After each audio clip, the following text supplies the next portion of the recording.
शुभ आणि मंगल जत्रेचा आशीर्वाद आहे. आशीर्वाद मिळाला. खरंच मन कृतकृतार्थ झालं.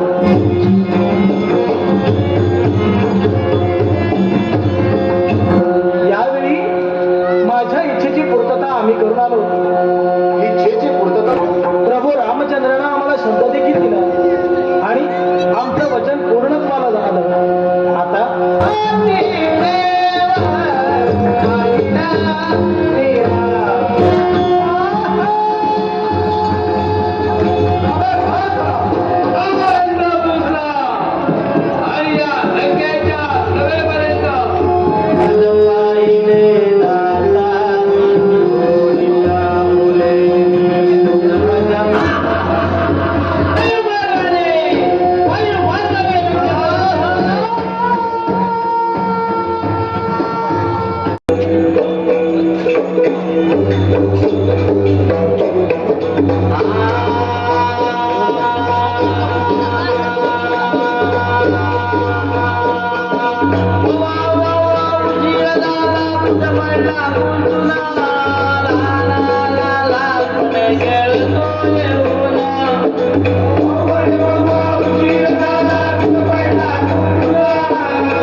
केवळ ते मला ओळखणार आहे आणि म्हणूनच केवळ हा वेश न धारण करता एका सुंदर स्त्रीचा मी वेश धारण करणार आहे आणि तोच सुंदर स्त्रीचा वेश धारण करून निघाले ईश्वर बाळगा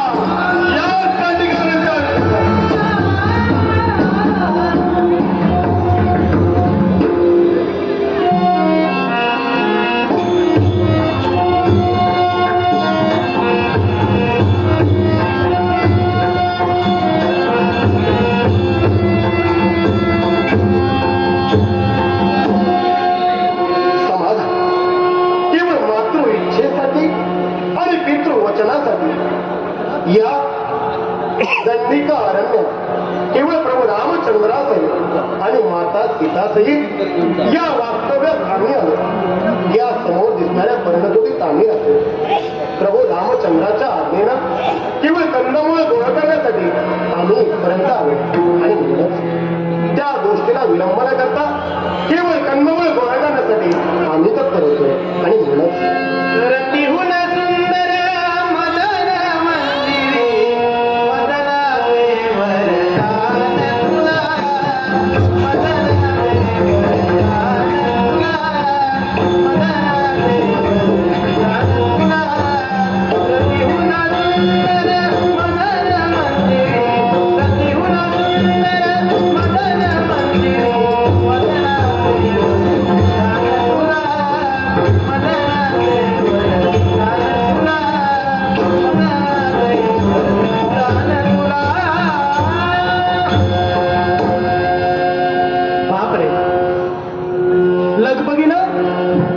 ज्या व्यक्तीच्या शोधात मी होते ती व्यक्ती आज माझ्या नेत्रासमोर राहिली कोणत्या तऱ्हेने यांच्याशी संवाद साधावा हेच काही कळत नाही अहो नमस्कार नमस्कार या घनदाट अरण्याच्या ठिकाणी तुम्ही एकट्याच दिसताय मला सांगा कोण आहात आपण माझं नामविधान मोहिनी मोहिनी हा मग या घनदाट अरण्याच्या ठिकाणी तुम्ही एकटे का म्हणून देताय याला कारण आहे हो. या विश्वाच्या ठिकाणी मला आधार नाही मी निराधार आहे आणि मला आधाराची गरज आहे तुम्हाला आधाराची गरज आहे मग ऐका म्हणतो या घनदाट अरण्यातून बाहेर सोडण्याचं कर्तव्य हा स्वामित्र जाणार आहे आणि म्हणून तुम्हाला माझी विनंती आहे विलंब नकोय चला म्हणतो माझ्यासोबत नाही थांबा म्हणते यावेळी हात देण्यासाठी सारेजण सिद्ध होता पण जन्मोजन्मांतरीची साथ कोणीच देत नाही तुमच्या बोलण्याचं गांभीर्य माझ्या लक्षात येत नाही याला कारण आहे मला जी साथ हवी आहे ना ती जन्मोजन्मांतरीची आयुष्याच्या अंतापर्यंत तुमची साथ मला हवी आहे तुम्हाला नक्की म्हणायचंय तरी काय आणि ते कोणत्या तरी नसेल जवळी घ्या ना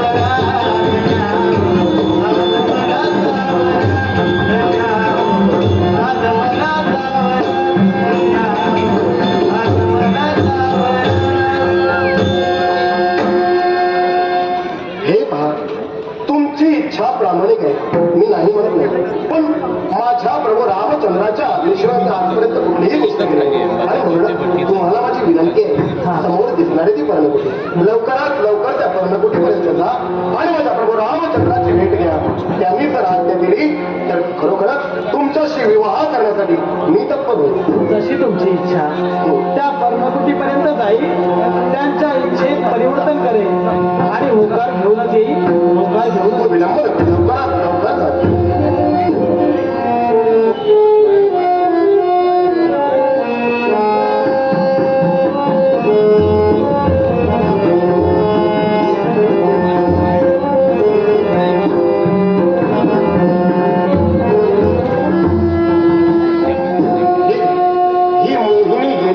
पर्णकुटीपर्यंत रामचंद्राची आज्ञा घेईन यात काही शंका नाही. आणि म्हणून माझं नित्याचं कर्तव्य कंदमुळे ओळखणं आहे. प्रभू रामचंद्राची आज्ञा आहे आणि तीच कंदमुळे ओळखण्यासाठी निघाला सौमित्र.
पिताश्रींची आज्ञा घेतली आणि हा रामचंद्र या अरण्यापर्यंत येऊन पोहोचलेला आहे.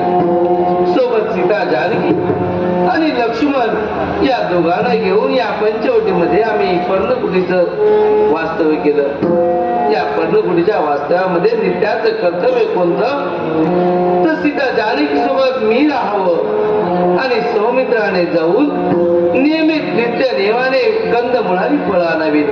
आपल्या कर्तव्यासाठी सौमित्र केलाय खरा, परंतु आजच्या दिनी हा विलंब झालाय तो कशासाठी असेल. चला या खडकावरती बसून या सौमित्राची 2 क्षण वाट पाहावी हेच माझं कर्तव्य ठरतं.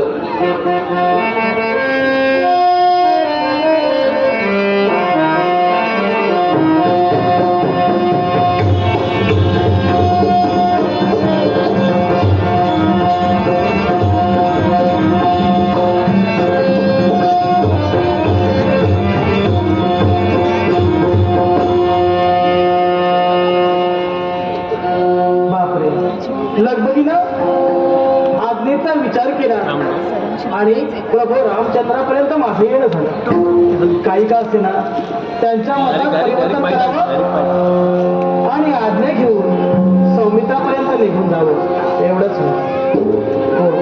प्रभू रामचंद्र नमस्कार करतो. माते परस्त्री ही माते समान आणि पदस्पर्श करणारी स्त्री ही पवित्र झाली आहे. शुभ आणि मंगल छत्रीचा आशीर्वाद आहे. आशीर्वाद मिळाला खरंच मन कृतकृतार्थ झालं. एवढंच मनात वावरणारी इच्छा जर का पूर्ण झाली असेल ना तर पावन होईल मी.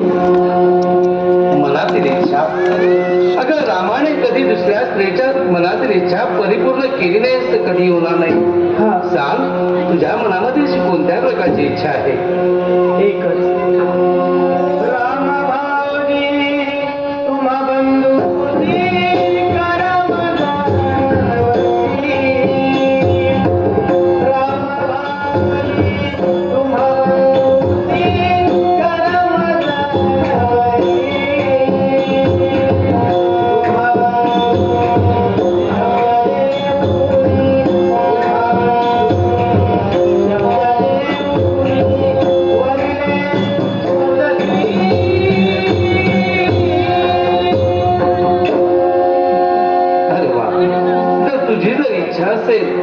तर काही हरकत नाही. आणि तुम्हा दोघांच्याही मनाने जर तुम्ही ठरवलं असेल तर हा रामचंद्र तुमच्या लग्नासाठी होकार देत आहे. पण हे जर का तुम्ही वचनानं जर सांगितलं असाल तर माझा त्यावर विश्वास बसेल. हे प्रभू रामचंद्र यावेळी तुम्ही शब्द दिला पण तुमच्या शाब्दिक बोलावर माझा विश्वास नाही. माझा विश्वास बसेल हो पण तुमचा बंधू विश्वास ठेवणार नाही. याच्यासाठी वचनाच्या शब्दानं तुम्ही मला शब्द द्या. हे माते मी तुला शब्दाने शब्द देऊ शकतो परंतु माते या ठिकाणी माझ्याकडे तुझ्याकडे देण्यासाठी लिखित स्वरूपात कोणतंही साधन नाही. एवढंच ना माझ्याजवळ पर्याय आहे. यावेळी तुम्ही माझ्या पृष्ठभागीवर या कंचुकीवर या पानानं लिहून द्या, जेणेकरून तुमचा बंधू त्यावर विश्वास ठेवेल. काही हरकत नाही.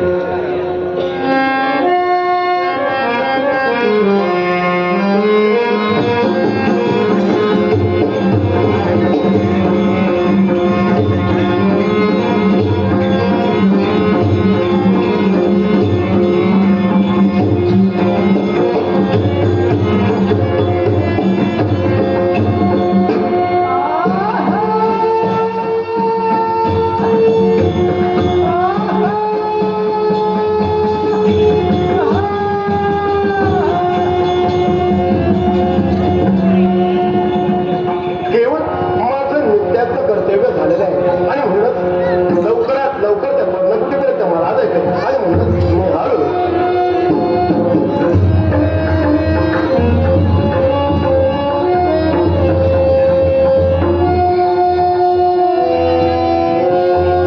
काय म्हणावं ते? वचनाच्या शब्दांना आम्ही शब्द घेतला, प्रभू रामचंद्रानं आम्हाला शब्द देखील दिला आणि आमचं वचन पूर्णत्वाला झालं. आता सौमित्रापर्यंत जाऊन घडलेलं सारं वृत्तांत त्यांना कथन करावं. कोण सौमित्र हो? यावेळी माझ्या इच्छेची पूर्तता आम्ही करून आलो. इच्छेची पूर्तता तुम्ही करून आला हा. म्हणजे प्रभू रामचंद्राने जी आज्ञा दिली आहे हा ती तुम्हाला वचनाने दिली आहे. हा आणि ते वचन कोणत्या तऱ्हेनं पूर्ण झालं माहितीये? पहा, आमच्या पृष्ठभागी सांगावा धाडी पृष्ठभागी सांगावं लागलं. हा. मग दाखवा मला कुठं आहे तो? हे पहा, मनी धरुनी पापी भावना शूर्पणखा. मनी धरुनी पापी भावना शूर्पणखा. निराहारी गदाशील निराहारी गदाशील ओशील तू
परंतु सीते, एखाद्या मुक्या प्राण्याला मारणं हे माझ्यासारख्या रामाला कर्तव्याला शोभत नाही. उचित क्षत्रिया असे निघूया, उचित क्षत्रिया असे निघूया, शास्त्र ते बोलणे, शास्त्र ते बोलणे, उगीच घडवणे भ्रमणे, उगीच घडवणे भ्रमणे. हे सीते, तुझ्या मनाची इच्छा पूर्ण करणे हे पतीचं कर्तव्य आहे. परंतु या पर्णकुटीच्या ठिकाणी तुला एकटीला टाकून जाणं या रामाच्या मनालाही पटत नाही.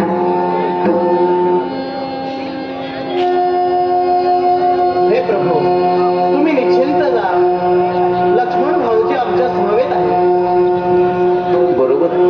लक्ष्मणाच्या खांद्यावरती माझ्या जबाबदारीचं ओझं देऊन ह्या राघवाला तुझ्या इच्छेच्या पोटातच तरी जावं लागतंय. चला, विलंब कशाला करूया. या मृगाच्या मागून हा राघव जात आहे. रामे त्र्यंबक धनु घेऊनी अंगुष्ठे धरिले. रामे त्र्यंबक धनु घेऊनी अंगुष्ठे धरिले. सोनी मान वन दृष्टीने, सोनी मान वन दृष्टीने, नाविले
स्वामी